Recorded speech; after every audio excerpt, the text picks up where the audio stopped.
welcome everybody again. I'm William Murdoch with the Mid-Ohio Regional Planning Commission. Our friends just call us MORPC. We are here to talk to you about something with our partners that is really critical to access, which is the state capital budget. So for today, we know that the state capital budget is coming at us quickly. It has a diverse impact on so many projects around Central Ohio.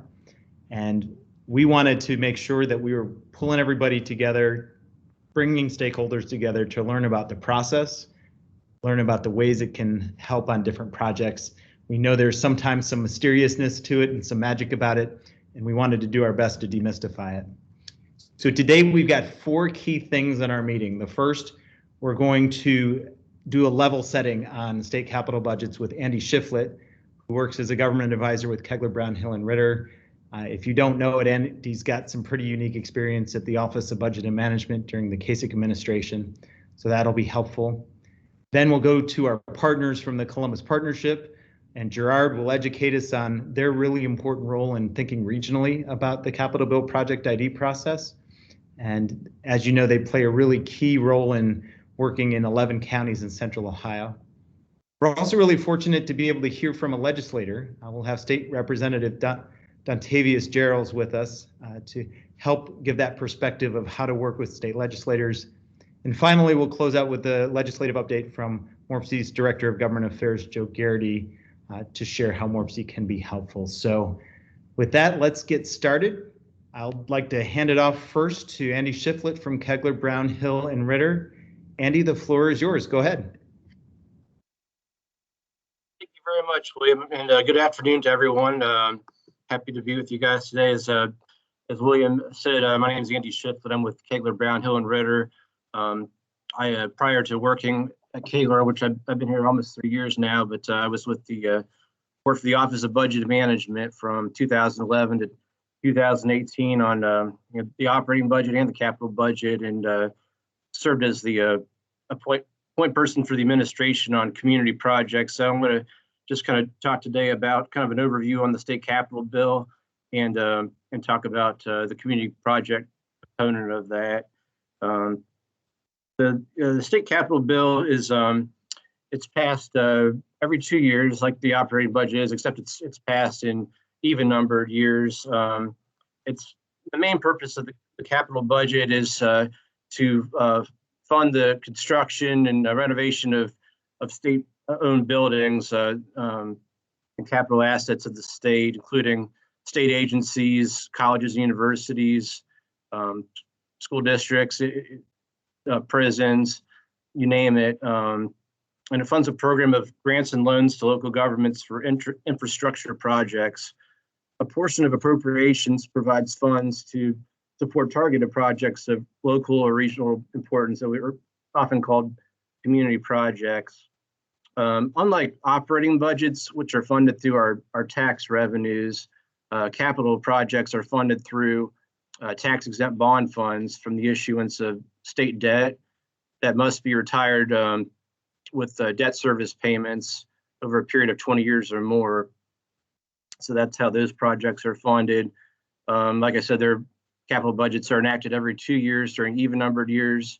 If the state elects to do one, and at the beginning of the Kasich administration, we did do a capital bill in 2012. However, didn't have community projects who were coming out of the Great Recession, and since these have to be funded eventually through tax dollars when debts are retired, it's important that revenues are coming in strong in order to dictate whether or not what the capital budget is going to look like in terms of dollar amount and whether community projects are going to be part of it. I've in all my discussions that I've had recently with the DeWine administration and with members of the House and Senate, all indications point that we will have a capital bill next year, with community projects in it. State revenues have been coming in at or above projections for the last several months, even during the pandemic, which has been really encouraging. So unlike most legislation that goes through the legislative process and gets amended, the capital bill is a kind of unique bill. It's an agreed to bill.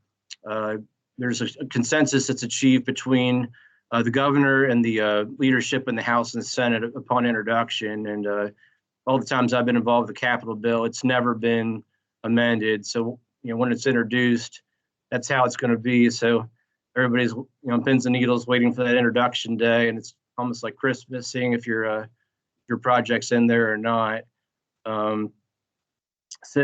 Capital appropriations they have a 90-day effective date. So the target is to get the capital bill passed by April 1 so that it is in effect on July 1st. So for in this case, in 2022, hopefully it'll be done by April 1, and those projects appropriations will take effect on July 1st, 2022 for the FY 23 and 24 biennium. So once it's in the bill, you have 2 years essentially to get those funds released. If it doesn't get released, there's what's called the Re-Appropriations, where unspent funds can be reappropriated for another 2 years. So oftentimes when the capital bill is introduced, they include the Re-Appropriations as part of that bill. We've also had separate bills for reappropriations as well, but oftentimes it's in the same bill. If the capital project doesn't come to fruition for whatever reason, if you think it's, if all of a sudden other sources of funding you have drop out, or if it's like $1 million project and you only get $50,000 and you can't do it, it's not even worth your time releasing those funds.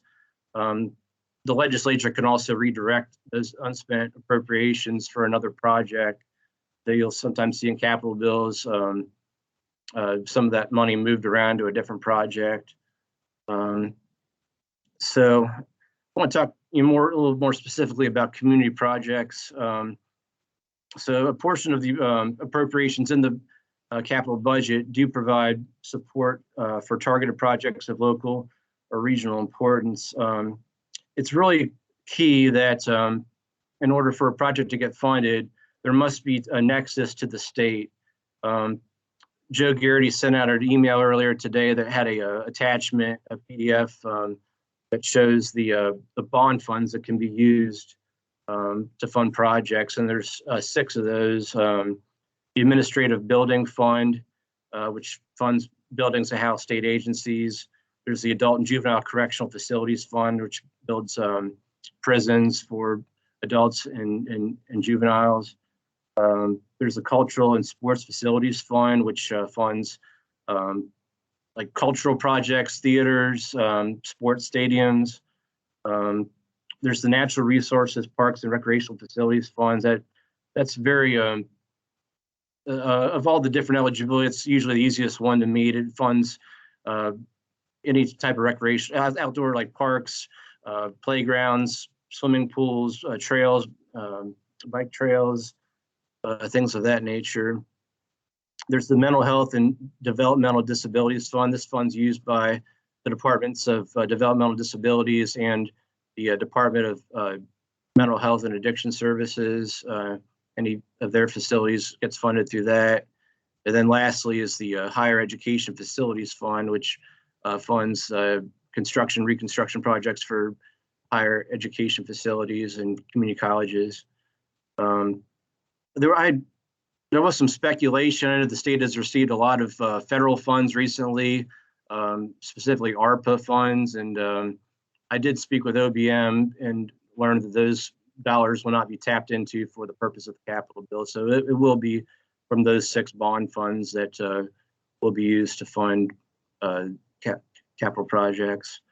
And so that's very important. I mean, it's something you should be thinking about as you're coming up with a project, is how is this going to get funded and which bond fund, which agency, because sometimes there are projects that do make it into the capital bill and get enacted by the governor, and then the funds are never released because they're just not eligible.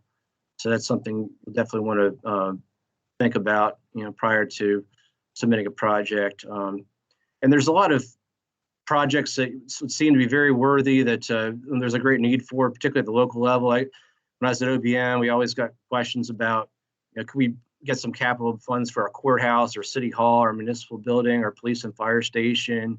we could use some additional vehicles. Unfortunately, the capital budget can't fund those things. There's no direct nexus to a state agency, and even though there's certainly a need for those things, through those existing funds I mentioned earlier, those can't be funded. And then the Cultural Facilities Fund, there's like a 50% local match for that, unlike some of the other bond funds. So there is a matching funds requirement that you would have to have in order to draw down state dollars.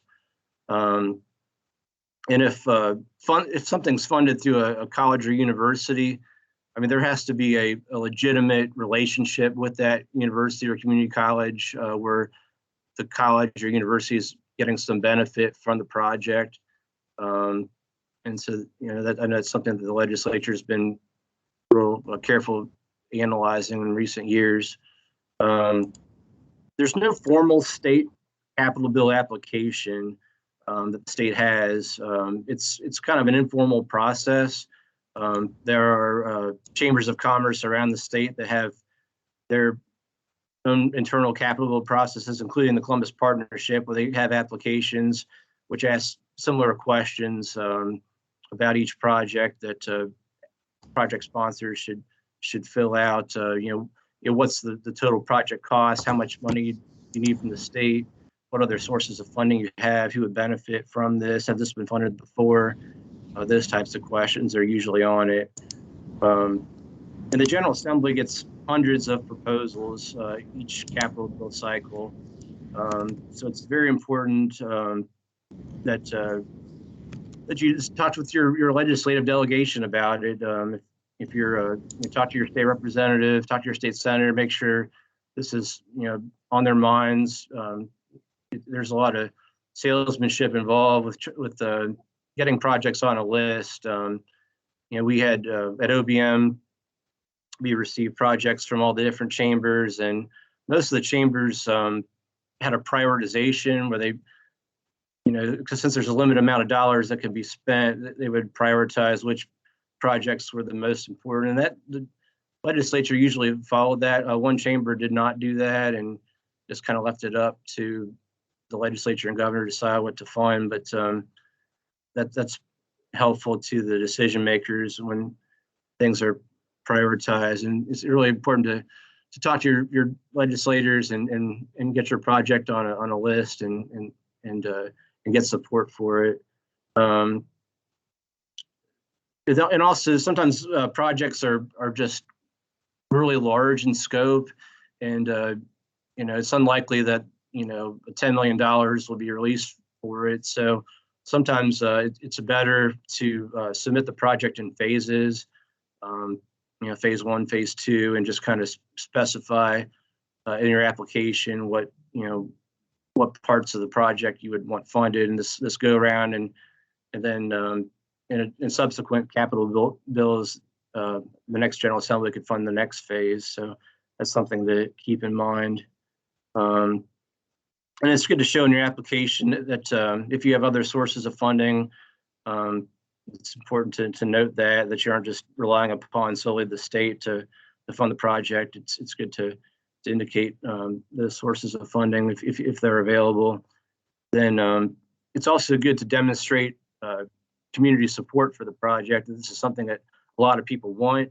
It's good to have letters of support for the project from either from organizations that would benefit from it or from individuals in the community to try to send letters to the legislature and the governor indicating, you know, why they support this particular project.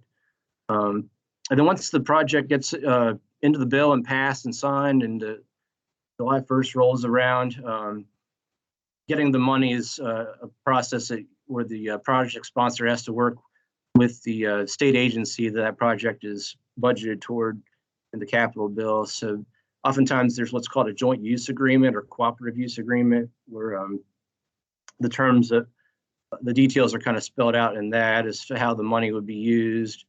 And it's a document that state agencies are very familiar with, and are certainly the folks that deal with it are very helpful in helping those answer the questions that are needed and provide the information that's needed to get the funds released. And oftentimes it's released through the state controlling board, and then the money goes out for the project. I don't know if there's any questions, Joe, or happy to address.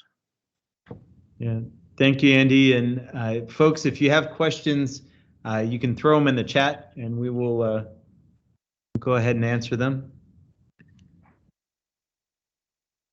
So Andy, I think we're good for right now. So why don't we, you'll be on the line, of course, why don't we build out the full picture here and then we can really dive into conversation. That sounds great, William.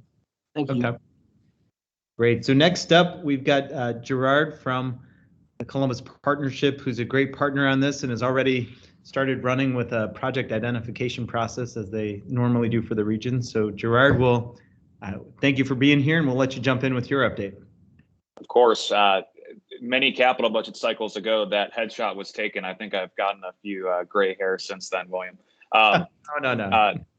Happy to be here today, talk through our process. I think most of the people on the call know, but Columbus Partnership, we're a membership-based CEO organization, about 75 CEOs of some of the larger companies in the Columbus region, and we're really here to steer the process amongst our community partners in terms of this application process. I think there's just a couple of table setting things to say up front.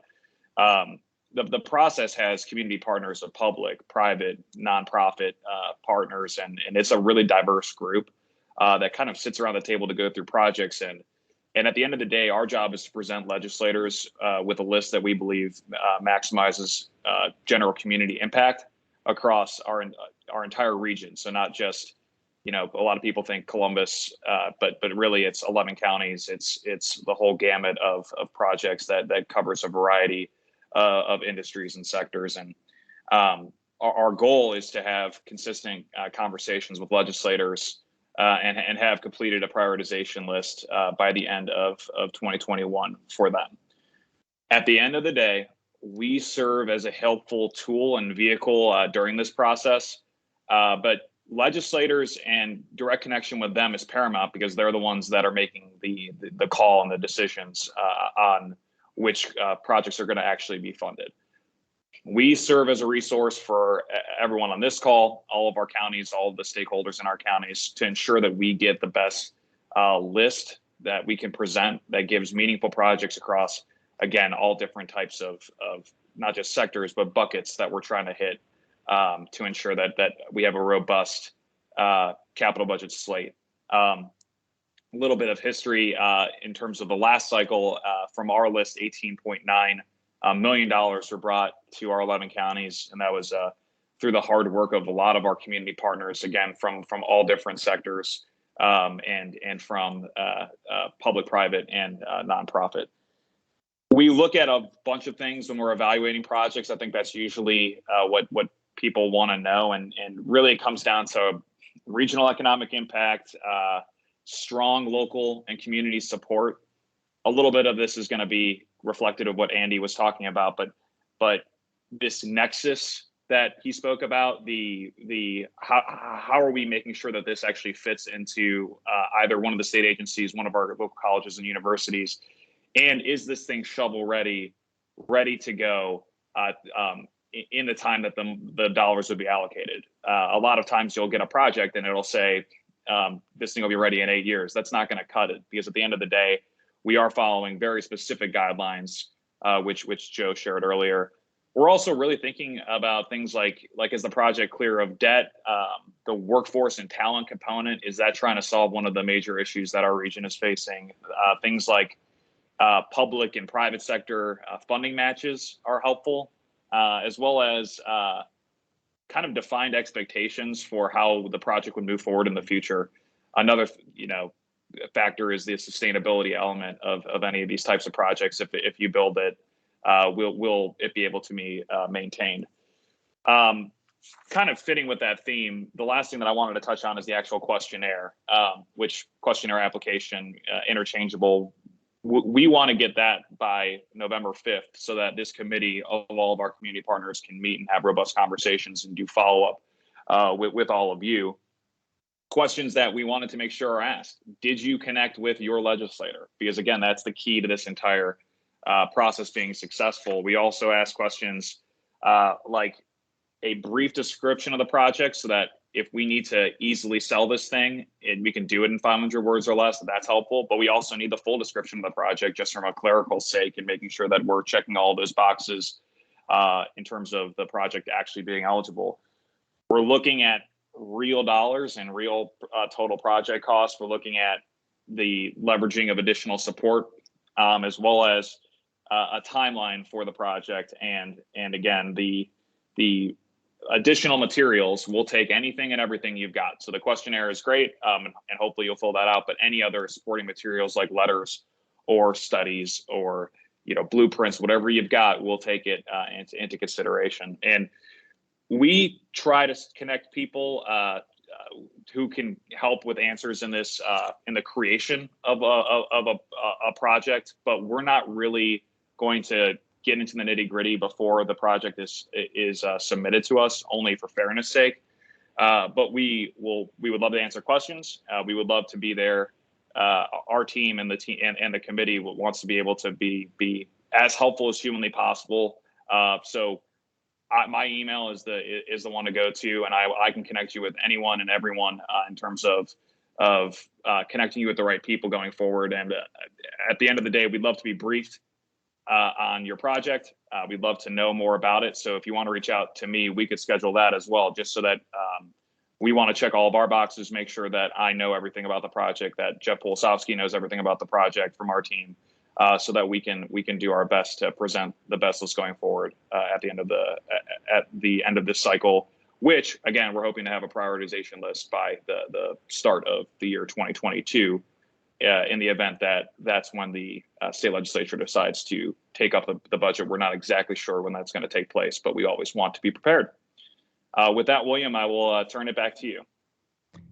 Hey, thanks so much, Gerard. And Gerard has been a leader in this space. We've gone through a couple cycles, and we know how much attention and heavy lifting and coordination that you do, and we appreciate what you're doing for the region there. So we've got a couple of questions. First one's for Gerard, but then maybe Andy could ask or answer from his perspective. But Gerard, we know that we're advocating communities approach their legislator, they develop projects, but that they also go through the partnership project identification process. What would be the simple answer to communities on why it's so important to have that regional perspective and be a part of the partnership project instead of just doing it themselves? Yeah, that's a really good point.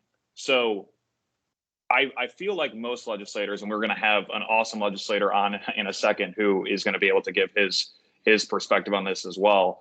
But I would assume that most of them are looking at different buckets across the region. And are we making sure that in terms of our parks to our arts and anything in between, are we hitting all of the different things that we want to make sure that our region is not just pursuing for capital budget projects, but also just generally quality of life, and for how we're telling people in the public, this is.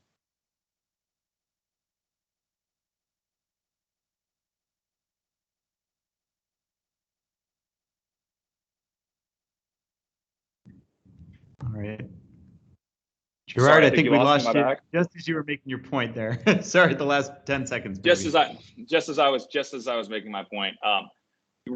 Really, as we look at economic development, and we think about how we're going to move forward and build a prosperous region, it's not just about Columbus, it's about the whole region. And that's the only way that we're going to be able to sell things to the state legislature, is we have to.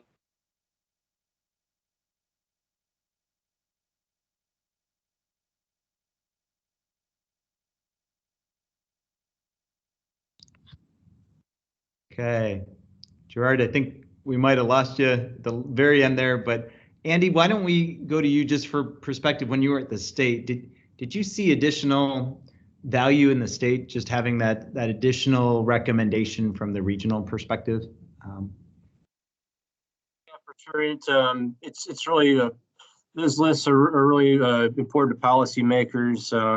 The chambers and counties some counties run their own processes. I know Claremont and Warren County have their internal process, but you know, they do look for diversity in quality of projects. You know, when I was at the state, I think we spent about 150 million total around the state in projects, and they try to balance them out fairly among the big three and then rural counties, and look for diversity as well, as Gerard was mentioning. It's certainly a critical component of what policymakers are looking for. Thanks for that, and thanks, Gerard. I think we caught most of what you were trying to say earlier. Just to weigh in there from MORPC's perspective, because we participate both in helping local governments go after these projects, but also in helping to advise the regional process as well. We strongly believe that the more folks you can have advocating for your project, whether it's being on a regional list or talking directly to your legislators, the more the better, and that's how you're going to get your project funded. William, not to interrupt you, and if I got cut off, I'm calling in, I promise. But your point is exactly right. The more lists that you can get on, it's why we want you to go in front of your legislator as well. We're going to present it to the legislators too, but it's the more interactions you can have, the better chances you have. Besides all the other stuff that I mentioned, that's just the basic reality of the situation, is you just want to get as much connectivity with as many people as humanly possible. So true and so valid. And if someone is on the line and this is the first time you've been through the process, this doesn't look like your normal grant funding process where you compete and you're scored and you're done. It's certainly much more complex there, and you want as many people in your corner as you can.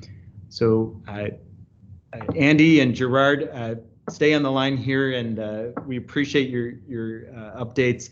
But Gerard, you made a great nexus to our next speaker, and we're pretty excited and honored to have State Representative Dontavius Geralds on the line to talk to us about the state capital bill process and his perspective.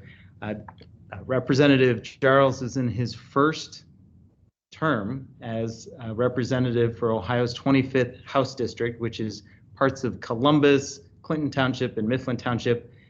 He also has an important role on the House Finance Committee, where he was actually a critical advocate for transit funding in the state transportation budget, which is so important to so many of the folks on the line and to our growing regions. So Representative Geralds, thank you for being here. I'll turn the floor over to you. Well, I am really excited to be on this call. I came on just a tad bit late, and so if I say anything that was already stated on the call, I apologize. But let me just say that this is even as a freshman, this is such an important process for our state. There are so many appropriations that are done and these projects are so amazing, from new buildings, new renovations, new technologies being invested in. It's going to be I think a transformative process this year, especially with COVID. This is going to be interesting. And what I heard coming in is, making sure that you're on everyone's list and you're talking to a lot of folks. It almost resembles in many cases what you had to do, or some of you may have done during the budget process. You met with legislators, you talked about and highlighted the critical needs facing your industry, your business, and how this investment or this infusion of funds will help deliver better service and supports to families all across Ohio.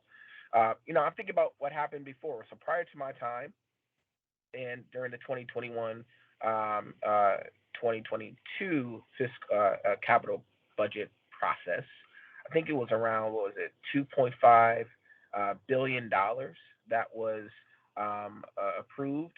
I'm sorry, not 200. It was nine. I think it was 900,000 or something like that. It was a lot of money that was approved to businesses and communities across the state. And yeah, it was 2.5 billion. I just want to make sure my numbers were right.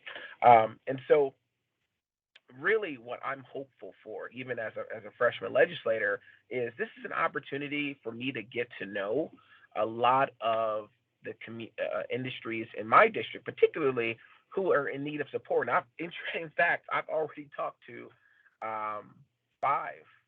over five companies and groups already about necessary funding that they would like me to support them on during the capital budget process. And so, you know, I urge you, I can't say this enough. Make sure you have that fact sheet so that, you know, we can go back to, you know, once everyone has met with me, I need something to take with me and like sit down and think through, like, okay, if I can only push for 15 projects or 20 projects in my district, what are those 20? I'm always looking at the fact sheets. I'm always looking at, you know, the money that you're asking for. I'm working with my colleagues regionally to see if those projects are on other folks' lists. That way we can work together and collectively to try to get to the amount. You know, so these are just tips that you probably have already heard. And so if I'm speaking to you all about things that you overheard, I apologize. But, you know, I'm a resource for you. You can always give me a call. You can always meet with me, you know, as this process goes through.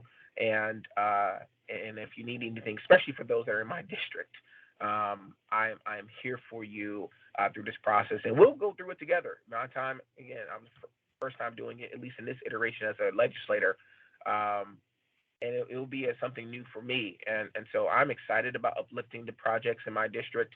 I feel like I don't know if I should say it on call, but I'm gonna say it because of what happened from some of my predecessor history. My district didn't get a lot of support, right?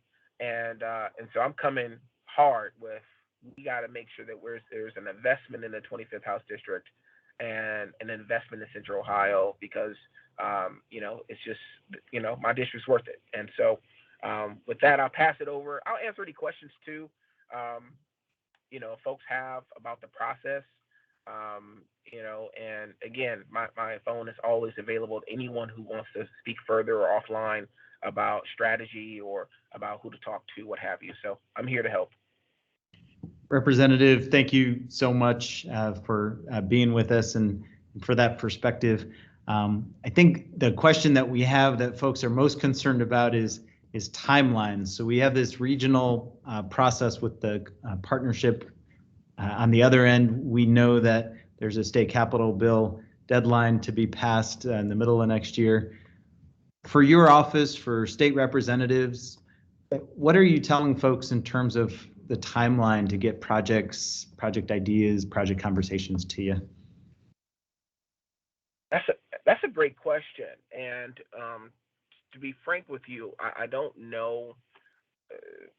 Our finance committee particularly has not met back yet. And I know that there will be a bill that will be introduced with all these projects, and we'll have to go through it and add amendments and all those things. I would say start now. You know, start making calls, start talking to folks now, and then once we have a firm schedule, right? 'Cause I'm in the minority, unfortunately, and so I don't get all the information I need to get in terms of timing. But the beautiful thing is, if we start now, once we have a certain date that folks need to submit their requests in by, I would at least have had meetings with a majority of the folks who wanted to meet with me anyways, so that I can make a complete or a comprehensive decision on the projects that I'm going to be pushing forward as a legislator. And so I think the earlier you start, the better, just because of the fact that there's going to be a lot of, you know, not only are you navigating this process, but you're also navigating campaign season. You're navigating a lot.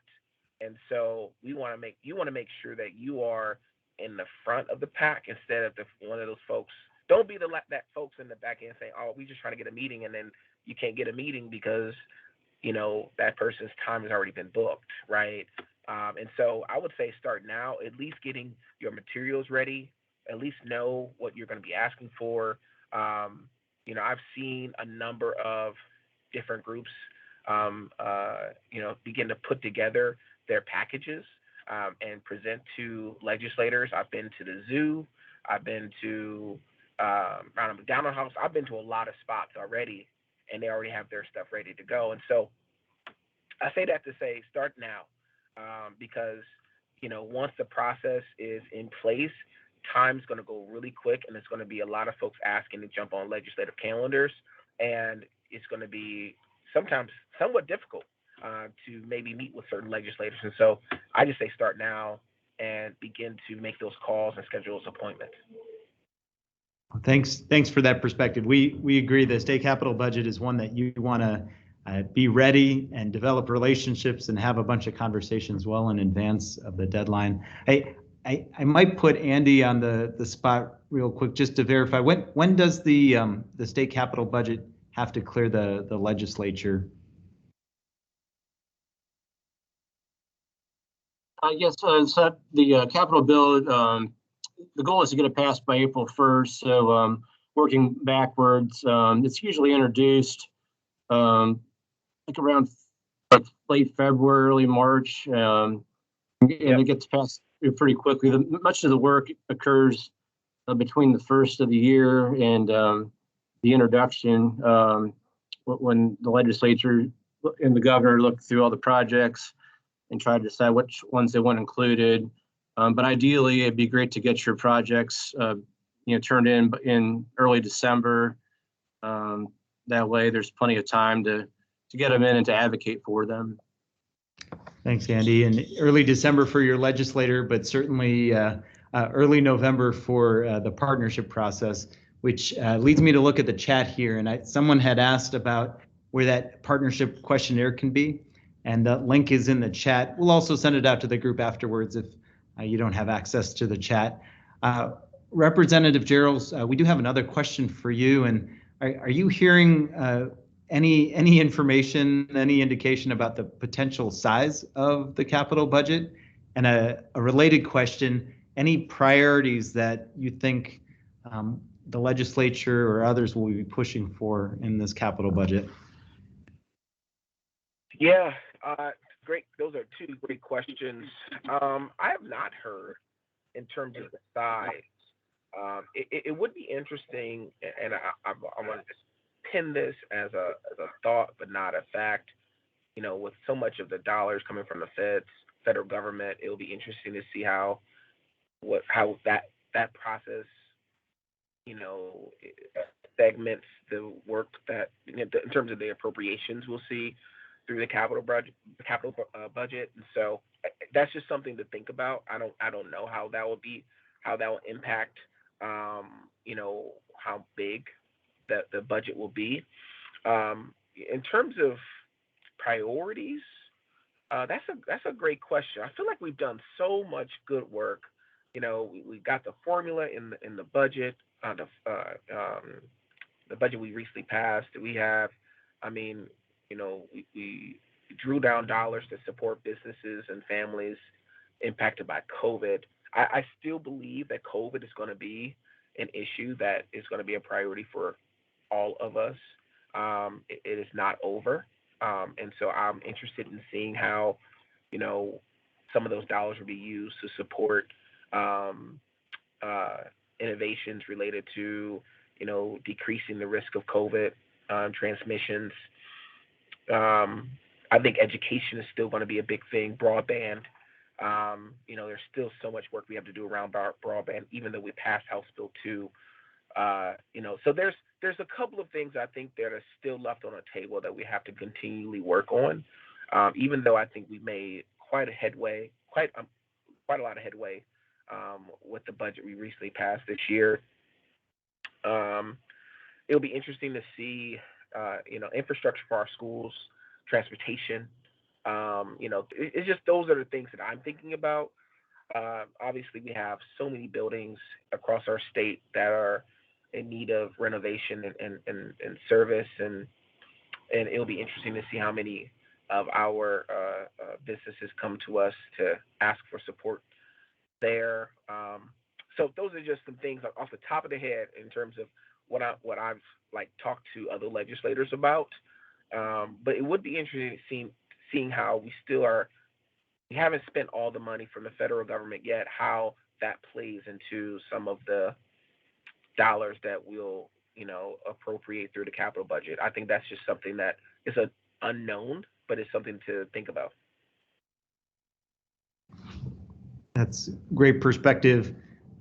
Just as we're thinking about priorities, I think Representative, one other question for you that we have is, do you think there's value in partner? This is not a leading question, I promise, but what do you think the value of partnerships or collaboration are here? We have a number of communities or entities that may have that project they want to go on by themselves, but they may also have the opportunity to partner with other communities or other organizations to go at a bigger request.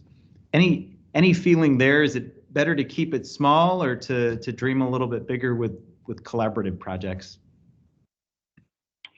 So that is such a leading question, yo. I'm joking, says the Regional Planning Commission director, but there's no wrong answer. So let me, I'm trying to think about the best. We are, the majority of my colleagues are very conservative. And if you went through the budget process, I think we saw a lot of the projects that were funded were smaller. That is not to say that if you put together a comprehensive package with a collaboration of different entities to address something that is pretty high on the priority list, I think that there will likely be opportunities to succeed in receiving that appropriation if it's a bigger amount. I don't know where our legislature right now is in an interesting space with lots of different philosophies. I would say that what I would ask folks, if I can give any advice, I think folks just need to talk to a lot of leaders and ask for perspective, and ask, hey, I'm thinking about coming in with $1 million ask. What do you think about that, right? And I think assess as you're talking with different leaders, what they say to you, and then move or use that narrative that you get from them as a way to, navigate the political landscape. That's just the General Assembly. I think relationships are so important because if you get the right ones, what you ask for is what you're likely to get, because people from multiple perspectives will be fighting for you to receive that appropriation. And so I think, yes, we have a fiscally conservative legislature. I would also say that relationships matter, and I think it's important to put together a comprehensive package that addresses, I would say a need for Ohioans, but also, shows that the money that you're getting is going to be invested wisely for, just for the betterment of Ohio. And so, I think I think there's a number of things you have to do in order to get a successful project funded, or get a project funded. It's just, and I don't know if I don't think the number is as big of an issue as how you are in terms of your relationships with legislators and asking them to support your project. I think that is where I will put a lot of my energy, and be able to effectively communicate why your project should be funded, and getting people on board. I think that's going to be helpful in you getting it funded. Actually, I don't know if I answered that question, but I feel like I did. Representative Gerald, I think you did an excellent job there, and we know that being a legislator, there's a lot of asks of your time, and so we really appreciate you here to navigate through some of the uncertainty here. I think the big thing that we're hearing from you is get your project together, start talking to your representatives, start talking to community leaders, fill out the Columbus partnership process. Don't hold your cards close to the vest on a capital bill ask. Make sure you've got everybody talking about it and getting advice. And I think you'll be better for it. So Representative Geralds, I appreciate you again. We are going to move on to our next speaker and our last speaker, and that is MORPC's Director of Government Affairs and Community Relations, a familiar face to everybody on the call as our expert when it comes to navigating all things government affairs. Mr. Garrity, go ahead. Thank you so much, William, and thanks for all the presenters and all of you for joining us this afternoon. We hope you found the event to be useful. So our overwhelming message today is we strongly encourage you to use an across-the-board strategy in regards to your community project being included in the state capital budget. And so in order for that to happen, I'm going to give you a little bit of homework. And so first, please submit your project questionnaire form to Gerard by the end of the day on Friday, November 5th. This will strongly help your chances of your project being included in the state capital budget. So we strongly encourage you to do that. Secondly, as soon as your project application is ready, call both your state representative, whether that's Representative Geralds or whomever, and your state senator too, to educate them about the importance of this project. Most importantly, utilize MORPC. We are here to help you. So we're here to help all 75 of our local government members, but this is also a truly regional effort. So therefore, for the folks of you that are outside of Franklin County, we really strongly encourage you to utilize us and to submit your applications through the partnerships process and advocate with your state representative and state senator as well. And so lastly, I just want to close that there's other opportunities going on at the federal level. We're hearing that there's a lot of momentum in regards to negotiations for both the bipartisan infrastructure bill and this reconciliation bill. So there's potential for a new framework to be done as early as this week. Keep those fingers crossed. But we're hearing more positive signs in regards to those two bills moving forward this fall. So when and if that happens in the fall, we will convene a similar event like this one today to inform you of all the items that are included in the bipartisan infrastructure bill, but then also what could potentially be helpful in the reconciliation bill as well. So with that, before I turn it back over to William, I wanted to offer one last opportunity for any questions in regards to the state capital budget.